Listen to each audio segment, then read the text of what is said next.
Hello everyone, FPL Raptor here and welcome back to another video on my YouTube channel.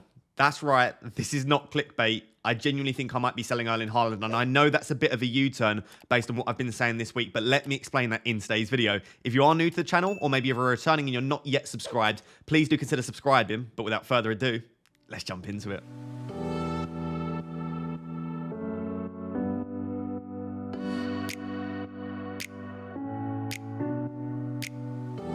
So there aren't going to be any fancy graphics on today's video. I've very quickly put together this graphic just so that I've got in the back of my mind the things that I want to talk about. And also on top of that, at the end of the video, I'll be going through my Haaland-less draft and the reason that I really do think I'll be going without him. Now, I, of course, reserve the right to change my mind, but at the moment, I would say I'm 70 to 80% likely to go without Erling Haaland on my wildcard. And I've put sell him and keep him. I know I'm on a wildcard, but technically it would be selling him. And I would say I'm about 20 to 30% likely to have Haaland on my wildcard. And of course, after I've slept, I might change my mind. But at the moment, I genuinely do believe I'm going to go without him. And I think there are a number of good reasons to. But there are, of course, a number of reasons to keep him. And to be honest, I've spoken about those throughout the week. Because throughout the week, I've been saying that there's no chance of me selling Haaland. But now I'm sat here. I've been thinking about it all day. And there have just been a few things that don't sit right with me about my wildcard drafts this week. You might have been able to see that in the content. I'm just a little bit unsure about so many things. And actually removing Haaland, whilst it creates its own problem in removing Haaland, it solves a lot of the issues that I think I have with my current team. So I've basically got like a pros and cons list here. I've got the reasons that you might want to sell him, and then the reasons that you might want to keep him. This list isn't exhaustive, but it's just some of the things, which is quite fragmented at the moment, going around my brain. So the first thing is that if I do sell Haaland, this is kind of an obvious point, I can get quite literally every single player I want outside Haaland, and that isn't an exaggeration. I'll show you the draft in a second. I have everyone I would want. You can get the Watkins, the Trippier, you can get all of the punts you want him in your midfield, plus Salah, plus Maddison, plus Son, and often as well have money in the bank too. So it is quite literally you're just losing one player and gaining so many others, but obviously that one player is Haaland, which we'll move on to. The other thing that really wasn't sitting right with me about a wildcard with Haaland, and even if I do go for it, it still won't sit right with me, is it's really not flexible, especially if you have Son, Salah, and Haaland. I just don't see how you're getting to Saka and to Bruno. And I know people won't want a Manchester United mid because they hate them, but Manchester United's fixtures post-game week 11 are ridiculous. And on top of that, let's say that you do somehow find a way to get to Saka and to get to one of Bruno or Rashford or Haaland. Then on top of that, you've got Matoma. And if you don't have Diaby in your team, you've got that issue. And what if you do want to try and get to a Trent or a Trippier? And I know you can't own everyone, and that is a very important point, but I just feel like they are really inflexible, the drafts. I was looking at it and I was thinking, I've got absolutely no way to get some of the players that I'm going to want in around game week 10 and game week 11, where if you drop Haaland, you have players at every single price point and enough squad depth that it makes it so easy. I have 2 or 3 different routes that I can use to get to Saka and Bruno. I have a couple of spots in my team that I can move to Matoma. I can move to Diaby. I've got a couple of spots in the forwards where I can move to the likes of a Solanke if he looks really good. Or I can move to more likely what will be a Haaland too. So I just feel like it of course, again, selling a £14 million player will do that, but it makes the team so much more flexible. So that's another thing. And on top of that, this might sound like a crazy thing to say, but it actually helps you to protect your rank in some ways. Now, hear me out on this. Yes, if Haaland smashes it, your rank will get battered in the weeks that he smashes it, of course, because he is so highly owned. However, if I go with Haaland, some of my drafts don't have Trippier, some of my drafts don't have Watkins. On top of those 2 players, I will find it very difficult to get to both Bruno and Saka. I probably have to choose one. I probably won't end up owning Matoma. I'll find it very difficult to get back to Estepinian. So yes, obviously selling Haaland means that it is very risky for your rank, and because he is so highly owned, if he smashes it, you're in trouble. But if you go with Haaland, there will be lots of highly owned players that you also can't own. Whereas if you obviously sell him, you can get to a lot of those players. So in some ways, it may actually be good. If you are worried about ownership, and that's the thing that's really putting you off of Haaland, you will end up gaining a lot of players that also may have hurt your rank. So for me, it's not really ownership. Like, ownership isn't the thing that is making me either want Haaland or not want him. I'm trying to get the most points possible. But if that is something that's interesting to you, that's actually a different way to reframe it. The other thing to say is there are viable alternatives for captaincy every single week up until around post-game week 18. I think every single week, not only are there viable alternatives, there are really good alternatives to Haaland. In fact, a rotation simply between Salah and Son can get you through until game week 19.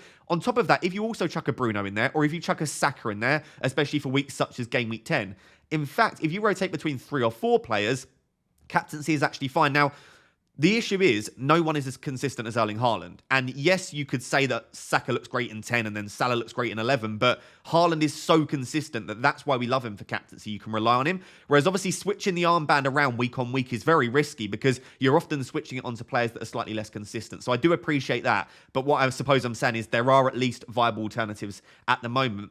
And then the one that I've put in green because it is so important, fun factor. I look at my non-Haaland wildcard team. It excites me. Throughout the week, I have been enjoying making wildcard content, but I'm equally looking at my team and I'm bored again. I mean, in a week that you wildcard, you shouldn't be bored with your team. It's crazy.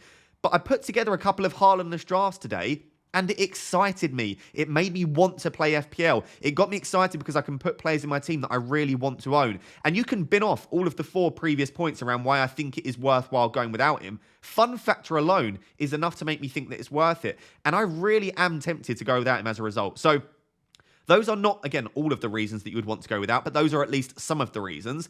Obviously, the reasons to keep him. I expect Haaland to get a lot of points, and I would argue that he's probably arguably up until game week 18 going to be the top point scorer. So I'm not taking out Haaland thinking that he's going to flop. I'm not taking out Haaland thinking that he's not going to return. I do think he'll be the top point scorer.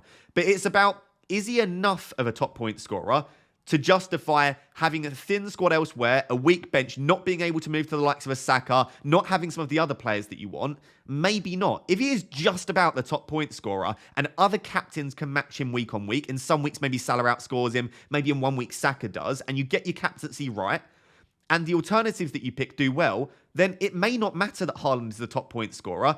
Obviously, if he is 20 or 30 points clear of every other player and he smashes it every single week, then that becomes an issue. But I guess it is an issue that I expect Haaland to get a lot of points. Maybe I should just keep a player that I expect to get a lot of points. Maybe it's overthinking it. The other thing to note is I do think Haaland is the best captaincy shout in probably 4 of the game weeks up until he's blank in 18. I think in game week 9 against Brighton, I think he's an absolutely brilliant captaincy shout. Arguably in 10. Obviously, game week 11 against Bournemouth at home he is. And then he obviously plays Luton in 15 or 16, where he is probably once again the best captaincy shout. So if Haaland is as great as we think he is, and he's the best captaincy option in 4 of the next 8 or 9 game weeks, that becomes an issue again. Like, yes, you can captain alternative players, but if Haaland is the better captain, then surely I want to own the better captain. The big thing, and it was the thing that was putting me off, is he's very difficult to get back in. And I still think he is very difficult to get back in. But I think if you go without Haaland now, you commit to no Haaland, unfortunately, until game week 19. And that is very, very, very, very, very scary. Because if he smashes it over the next 2 or 3 game weeks, unless Salah gets injured or unless Salah looks terrible, because that's your easy route back to Haaland, if Salah does well but Haaland does better, I think you just have to suck it up and accept that you've either made a mistake, you can say, or you just haven't been successful with your decision. I don't think in 2 or 3 weeks you panic. So if you are a manager or a player that you think in 2 or 3 weeks, if Haaland gets 3 or 4 attacking returns in the next couple of game weeks, I'm going to panic and want Haaland back, I don't think this is for you.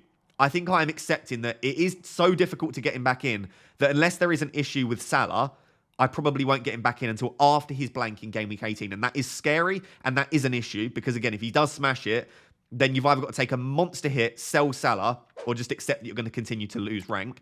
And then the final point, which is the one that is putting me off the most, even more than those 3 prior points, is you are so reliant on the players that you are choosing instead of Haaland doing well. So if I'm selling Haaland to spread the funds, I not only need Haaland to not go absolutely nuclear, but I need the players that I've chosen instead, the Trippiers, the Trents, the Darwins, to also perform well. Because if they don't, it doesn't really matter what Haaland's doing. It's kind of a waste. So you have to choose those players that you're getting instead of Haaland very, very well. And then the final point, which I think is pretty funny because it's the complete alternative to the fun factor part and sell him, is it's also not fun, right? It's not fun knowing that you don't own Erling Haaland for Manchester City, especially in weeks where they've got fixtures like Bournemouth at home. So, yes, there is a fun factor element in that I'm excited about my team and I can choose a lot of players that I really want. But there is also the opposite in that you are going without the most highly owned player of all time in FPL and arguably the best FPL asset of all time as well. So those are the pros and cons. It's definitely not clear cut. And what I would say is, regardless of the decision that I make, regardless of the decision that you make, I don't think it's as clear as you definitely sell him, you definitely keep him. I think there are justifications to go either way. So what I would like to do now, because I've shown you various Haaland drafts on my channel throughout the week, and you guys know what my Haaland drafts look like. But what I'm going to show you here is what can I do without him, and why is it tempting me so much? So guys, this is the draft that is making me want to go without the main man, Erling Haaland. And yes, it looks fantastic, but I want to draw your attention to the fact that it is not just because, oh, look how amazing my draft looks without Erling Haaland. It's the players that I can get in, I absolutely love. But most importantly, the real thing that is making me want to do it is from sort of game week 11 to game week 16, 17, I think it puts you in such a brilliant position. And I actually think the next few fixtures aren't that bad for City. The Arsenal one is, but the Brighton, United and Bournemouth games in a row, those three, they're fantastic, right? They really are. But from game week 11 onwards, so if we just look at City's fixtures rather than just going off the top of my head, the games against Chelsea, who actually have been a brilliant defence away, Liverpool, Spurs, Villa, in those four, there are tons of players with exceptional fixtures that you can move to instead. It will be really tough here to go without him in 16 and 17, but then in 18 they blank, and I won't have Erling Haaland, and I'll have my money spread around lovely, but I am going to want him back here, especially as it looks like there's a very good chance that City have a double game week in 20. So I do need him back in 20, but of course in game week 20, I can look to maybe remove Mohamed Salah, right? The fixture run from then, it's not bad for Liverpool, but it's not perfect, so that may well be my route back. But I also have other routes. Yes, it would require a -8 or a -12. But if this team does outperform Haaland and outscore him, the hit may well be justified anyway. But we'll move to that as and when. So the team itself is great. The first thing is the players that you can get in. I know people don't like Trent. I've mentioned him a few times and people aren't on board with it, but I really am. His data has always been good. Liverpool are really decent defensively this season. Go look at their expected goals conceded. They're in the top 6 defences in the league this season, and they're performing incredibly well, and their fixtures haven't even been that great to this point. I don't think they're back to the levels they've been in the past, but we've seen definite improvements from Liverpool. And to be honest, many defences aren't keeping clean sheets this season anyway, so I really do want to try and get those attacking defenders.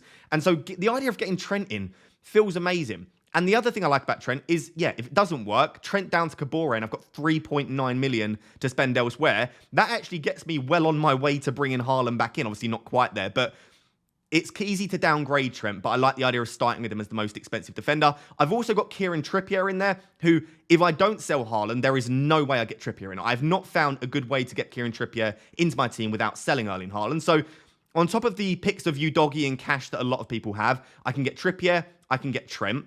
When we move on to the midfield, Salah, Son, and Maddison have been in every one of my drafts anyway. But this allows me to get those 2 picks that I desperately want in Bowen and Diaz. And my reason that I didn't maybe necessarily want to go for Bowen and Diaz is that if I went for Bowen and Diaz, I had to go super cheap on the defence and lose Ollie Watkins, on top of still not owning Kieran Trippier.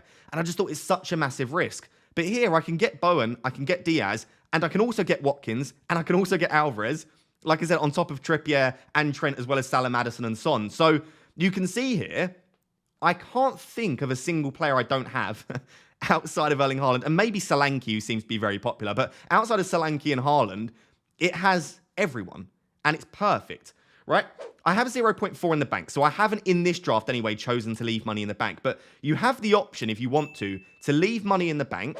And with that money in the bank, you can just move straight from like a Maddison to a Saka. So if I actually went instead of Trent, who I know is not popular, for someone like a Gahey, I would have 3.8 in the bank, and I would have a really easy route to get whoever I wanted in the future.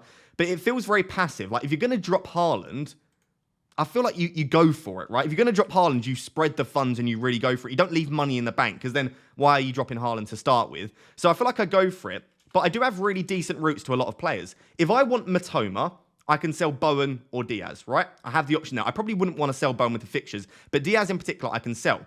If I decide in a couple of weeks, yeah, Diaz to Matoma is something that I may well want to do, right? Oh, sorry, terrible. Diaz to Matoma. That then gives me 1.3 to quite comfortably get Saka in for Maddison. Now, obviously, I may not want Saka in game week 10. It may be Bruno that I want instead, but that is an option there. I then have the option, if I want to in some regard to either take out Son to bring in sort of a Bruno, or I may well be able to get from Bowen up to Bruno if I want to. Now, that may well be just a simple downgrade from Alvarez to another player. It wouldn't be a Solanke at that point, but anyone in and around sort of 5.8 to 6 million I can downgrade, and that would give me the funds to get from Bowen up to Bruno. So you can kind of see that I just think there's a little bit more flexibility with where you're moving around to be able to get the players in that you really want to. It may be even more simple than that I actually just say in for Alvarez, I'm going to go for Haaland, right? And I just feel like it's got that flexibility. And then, like I said, my get out of jail free card, if I also need more funds, is I do have that Trent spot where, yes, I love the idea of having Trent, but if I do drop Trent, then of course it puts me in a really nice position to get whoever I want in my midfield. So I guess what I love about this team and the idea behind it, if I just put all of these players back in whilst I'm talking, is that it gives me a brilliant squad for this week and for the next couple of weeks. It feels super aggressive. It allows me to get in all the players that I really do want. But on top of that, it also gives me a lot of flexibility for sort of game week 10 to game week 16, 17. But I'll keep coming back to it. I'm losing Erling Haaland. And it is something that's worth considering. But I do genuinely believe the main thing that is putting people off is two reasons. The first is ownership and fear, which I don't think should impact your decision-making too much if possible. And the other thing is how difficult it's going to be to get Erling Haaland back in. If I just show you roughly then, the way that it would happen is either you sell Salah, in which case it becomes really easy, right? If I sell Salah straight away for Chukwuemeka in this kind of structure, I then can get Haaland straight back in comfortably. So I don't even have to go to Chukwuemeka. I think, is it possible, I don't actually know this, to go for something like a Neto in the spot? Yeah, so I can even go Neto and Haaland. In 2 moves, I can sell Salah and get back to Haaland, right? So that is one way, but I have acknowledged that the chances of you wanting to sell Salah is probably quite low. So the other option I've got is, let's say I do want to get Haaland back in. I need to find 6.6. Now, this isn't ideal either, but you do have the route of then selling Son plus a Trent for someone like a Gehi. So you can actually, and this is another reason that I've been more on board with it, is no, that's not ideal. I probably don't want to sell Son either, and I probably don't want to sell Trent, and I don't want to sell Alvarez, but these are the players that I'm getting in that I would have to probably sell to get Haaland back. So if I had 2 free transfers, it's a -4 to get him back in. So when the time comes, Haaland's easy enough to get back in. I suppose what I think is absolutely critical, again, if you're taking my advice and you're thinking you might follow me here, you can't panic. You really can't. I am expecting Haaland to get a return against Arsenal. I am expecting him to get 1 or 2, maybe even 3 returns against Brighton. I'm expecting him to return against United. I'm expecting him to return a couple of times against Bournemouth. In this period here, I'm less convinced, but I'm still expecting 3 or 4 returns. But it's whether you can match him with captaincy in some weeks and maybe outscore him in the weeks that you're going against him with captaincy. And the alternatives that you're bringing in, and the likes of a Kieran Trippier, can Kieran Trippier outscore Dan Burn, who's the alternative, by enough points to warrant going without Haaland? So you need the alternatives to deliver. You need to get your captaincy right. And I just wanted to show you that there is a route back to Haaland. So that's it. This isn't a video that I thought I'd be putting together. And I haven't fully committed to going Haalandless. But I suppose I just wanted to say that at the moment, before the deadline stream tomorrow, there's a 70 to 80% chance that I go without him. And that is the draft that I would be going for that I showed you previously. So let me know down below in the comments. What do you think of this? I'm not at a good rank. You can see above my head, I'm at 3 million. I don't think rank's a huge issue at the moment, but I want to have fun. And I look at the team without Haaland, and it excites me more, and it makes me have more fun. And at the very least, it will be entertaining content as well. So do let me know what you think down below, and let me know if you're considering going without Haaland. So guys, there you have it. That is a very strange video, and a video that I never thought I would record, which is me probably selling Erling Haaland. If you did enjoy this and you're enjoying me being a little bit brave, smash that like button. Let's aim for 2,000 likes, despite the fact that I'll be uploading this just over 12 hours before I start my deadline stream. And of course, make sure that you tune into the deadline stream to see if I go ahead with it. And if I do, which exact non-Haaland draft I'll be going with, because I'll be tinkering throughout this evening and trying to build the best possible squad. Yeah, and make sure to tune into that deadline stream to see it. But until next time, thank you very much for watching. Cheers. Bye-bye.